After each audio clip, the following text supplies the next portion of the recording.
എല്ലാവർക്കും നമസ്കാരം. ഇന്ന് ഒരു ചെറിയൊരു കഥ പറയാം. മഹാഭാരതത്തിലുള്ള ഒരു ചെറിയ കഥയാണ്. ച്യവന മഹർഷിയെ പറ്റി എല്ലാവരും കേട്ടിട്ടുണ്ടാവുമല്ലോ. ച്യവനൻ്റെ കഥ, ച്യവനൻ്റെ ജനനവുമായിട്ട് ബന്ധപ്പെട്ട ഒരു കഥയാണ്. ബ്രഹ്മാവിൻ്റെ പുത്രനാണ് ഭൃഗുമുനി. ആ ഭൃഗുമുനിയുടെ പത്നിയാണ് ഖ്യാതി എന്നു പേരായ കർദമ പ്രജാപതിയുടെ മകളാണ് ഖ്യാതി. ഖ്യാതിയായിരുന്നു ഭൃഗുമുനിയുടെ പത്നി. ഖ്യാതിക്ക് വേറൊരു പേരും കൂടിയുണ്ട്, പുലോമ എന്ന്.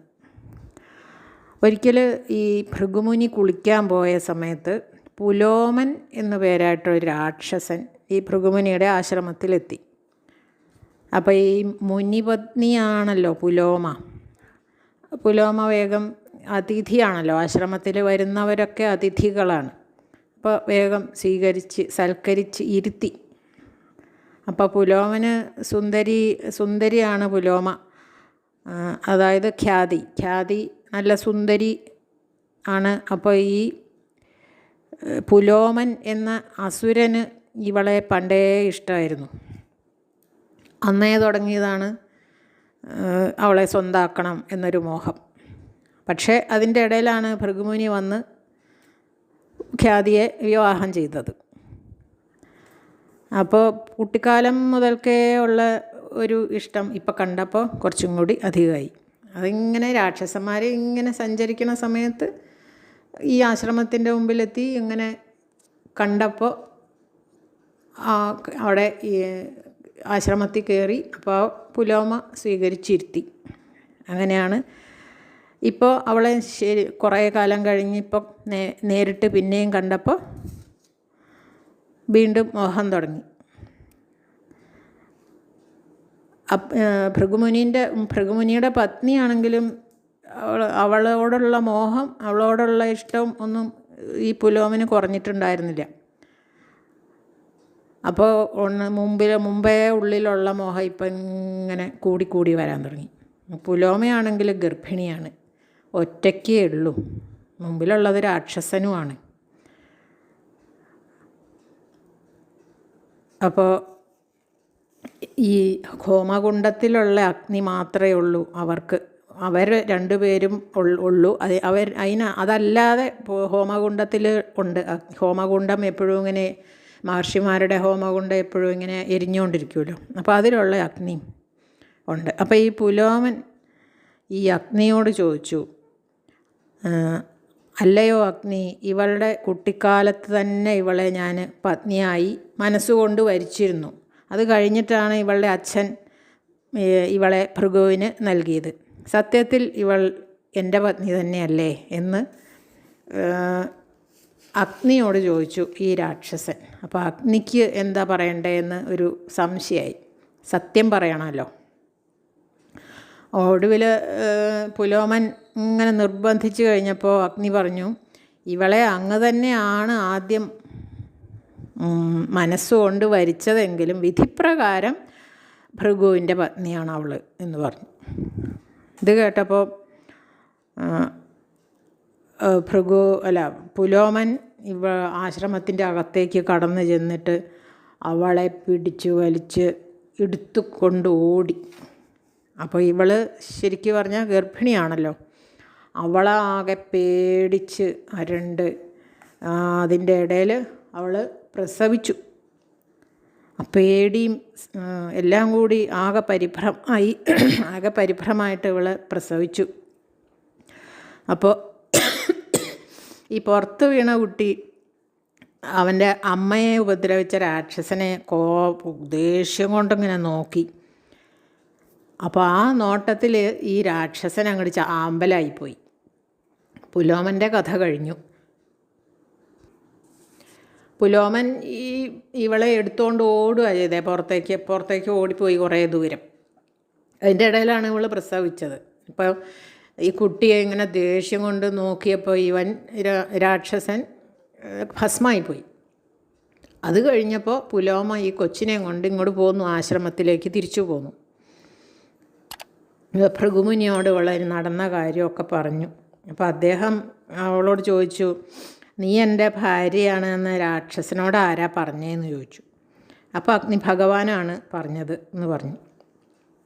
അപ്പോൾ ഭൃഗുവിന് അഗ്നിയോട് ദേഷ്യം വന്നു. അപ്പോൾ അഗ്നിയെ ഭൃഗു മഹർഷി ശപിച്ചു. ശുദ്ധഭേദമില്ലാതെ എല്ലാം ഭക്ഷിച്ച് നീ മലിനപ്പെട്ടു പോട്ടെ എന്ന് ശപിച്ചു.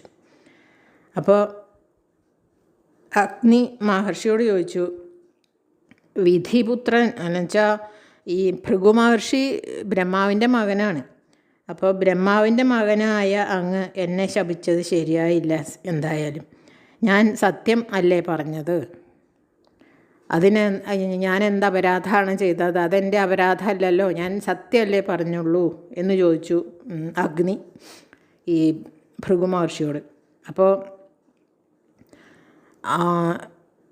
എന്നിട്ട് അഗ്നി ഈ ശാപത്തിന് പ്രതികാരം ചെയ്യണം എന്ന് വിചാരിച്ചിട്ട് ഭൂമിയിൽ നിന്ന് അപ്രത്യക്ഷനായി. അഗ്നി ഭൂമിയിൽ നിന്ന് അങ്ങോട്ട് പോയി കഴിഞ്ഞാലത്തെ കഥ പറയണോ? എല്ലാ കാര്യവും മുടങ്ങി. എന്നുവെച്ചാൽ ഭൂമിയിലുള്ളവർക്ക് ഭക്ഷണം പാകം ചെയ്യാനോ യാഗങ്ങൾ നടത്താനും ഹോമം നടത്താനും ഒന്നിനും പറ്റാണ്ടായി. യാഗങ്ങൾ നടത്തിയാൽ ഭൂമിയിൽ മനുഷ്യൻ യാഗങ്ങൾ ചെയ്യുന്നത് കൊണ്ടാണ് മറ്റേ ദേവലോകത്ത് ഈ അഗ്നിയാണ് കൊണ്ടു കൊടുക്കുന്നത്. നമ്മൾ അഗ്നിയിലേക്കാണല്ലോ ഹോമം ചെയ്യുമ്പോൾ നമ്മൾ പൂജാദ്രവ്യങ്ങൾ അഗ്നിയിലേക്കാണല്ലോ ഇടുന്നത്. അപ്പോൾ അത് അഗ്നി ആണ് ദേവലോകത്തേക്ക് എത്തിക്കുന്നത്. നമ്മൾ ഉദ്ദേശിക്കുന്ന ദേവന്മാർക്ക് എത്തിക്കുന്നത് അഗ്നിയാണ്. അപ്പോൾ അഗ്നി പണി മുടക്കി. അപ്പോൾ പിന്നെ എന്താ ചെയ്യുക? അഗ്നി തെളിയാതെയായി. ഭൂമിയിലൊന്നും അഗ്നിയുടെ ഒരു കനൽ പോലും ഇല്ല. വെളിച്ചവും ഇല്ലാണ്ടായി. ആകെ ഇരുട്ടിലായി ഭൂമി. അപ്പോൾ ആകെപ്പാടെ മനുഷ്യരെല്ലാവരും മഹർഷിമാരും എല്ലാവരും വലഞ്ഞു. അപ്പോൾ ദേവന്മാരെല്ലാവരും കൂടി പോയിട്ട് ബ്രഹ്മാവിനെ കണ്ടു, സങ്കടം പറഞ്ഞു. ബ്രഹ്മാവ് ഇങ്ങനെ അഗ്നിയെ ഇപ്പോൾ വിളിച്ചു വരുത്തി. ബ്രഹ്മാവ് അഗ്നിയെ വിളിച്ചു വരുത്തിയിട്ട് ഇനി മുതൽ ശാപം അഗ്നിക്ക് ബാധകമല്ല, അഗ്നിയുടെ സ്പർശം കൊണ്ട് എല്ലാ വസ്തുക്കളും ശുദ്ധമായിട്ട് തീരും എന്ന് ബ്രഹ്മാവ് അഗ്നിക്ക് അനുഗ്രഹം കൊടുത്തു. അതുകൊണ്ട് ഭൂമിയിലേക്ക് മടങ്ങിപ്പോകുമെന്ന് പറഞ്ഞു അഗ്നിയോട്. അപ്പോൾ അഗ്നിക്ക് സന്തോഷമായി, ഭൂമിയിലേക്ക് തിരിച്ചു വന്നു. അപ്പോൾ അതിൻ്റെ ഇടയിൽ ച്യവനൻ എന്നാണ് ഭൃഗു മഹർഷിയുടെ മകന് പേരിട്ടത്. ച്യവനനാണ് അന്ന് പുലോമ പ്രസവിച്ച കുട്ടിയാണ് ച്യവനൻ. ച്യവനൻ വളർന്ന അച്ഛനെ പോലെ നല്ല ഒരു സന്യാസിയായി മാറി. അദ്ദേഹം ഈ ച്യവന മഹർഷി നല്ല ജ്ഞാനം ഉണ്ടായിരുന്നു, മഹാനായിരുന്നു. ഒരിക്കൽ ച്യവനൻ ഗംഗയുടെ ഉള്ളിൽ അകടിയിൽ പോയി മുങ്ങിക്കിടന്ന് ഒരു വ്രതം അനുഷ്ഠിച്ചു. അപ്പോൾ ഈ മുക്കുവന്മാർ വന്നിട്ട് വലയെറിഞ്ഞു മത്സ്യത്തിനെ പിടിക്കാൻ. അപ്പോൾ ഈ ച്യവനൻ അതിൽ കുടുങ്ങി. മുക്കുവന്മാർ ആദ്യം വിചാരിച്ചു വലിയൊരു മത്സ്യമാണ് പെട്ടിരിക്കുന്നത്, നമുക്കിതിനെ രാജാവിന് കാഴ്ച വയ്ക്കാം എന്ന് വിചാരിച്ച് വലിച്ചു കയറ്റി. അപ്പോൾ മത്സ്യത്തിന് പകരം കിട്ടിയതെന്താ? ഒരു മനുഷ്യൻ വലയിൽ കുടുങ്ങി കിടക്കണം. അന്ന് നഹുഷനായിരുന്നു രാജാവ്. അപ്പോൾ എന്ത് പ്രതിഫലം വേണമെങ്കിലും തരാം, ഈ മുക്കുവർക്ക് കിട്ടിയത് എന്ത് പ്രതിഫലം തരാം, എന്ത് ചോദിച്ചാലും തരാം എന്ന് നഹുഷൻ പറഞ്ഞു. രാജാവ് മുക്കുവരെ അറിയിച്ചു, എനിക്ക് തന്നാൽ മതി എന്ന് പറഞ്ഞു. മത്സ്യത്തിന് പകരം മനുഷ്യനെയാണ് കിട്ടിയത് എന്നൊക്കെ ഈ നഹുഷൻ അറിഞ്ഞു. അങ്ങനെ ഈ മുനിയാണ് എന്നൊക്കെ മനസ്സിലായി. അപ്പോൾ ഈ മുനിയെ എനിക്ക് നൽകിയേക്കൂ, ഞാൻ എന്ത് പ്രതിഫലം വേണമെങ്കിലും തരാം എന്ന് പറഞ്ഞു. അപ്പോൾ മുനി ചോദിച്ചു, ഈ വലയിൽ കിടക്കുന്ന മുനി ചോദിച്ചു, എന്ത് കൊടുക്കും എന്ന് ചോദിച്ചു. അപ്പോൾ രാജാവ് പറഞ്ഞു, ഒരു രാജ്യം മുഴുവൻ കൊടുക്കാം എന്ന് പറഞ്ഞു. അപ്പോൾ മുനി വിചാരിച്ചു, ഒരു രാജ്യത്തിൻ്റെ വിലയേ ഉള്ളോ എനിക്ക് എന്ന് ച്യവനൻ വിചാരിച്ചു, അത് പോരാ എന്ന് പറഞ്ഞു.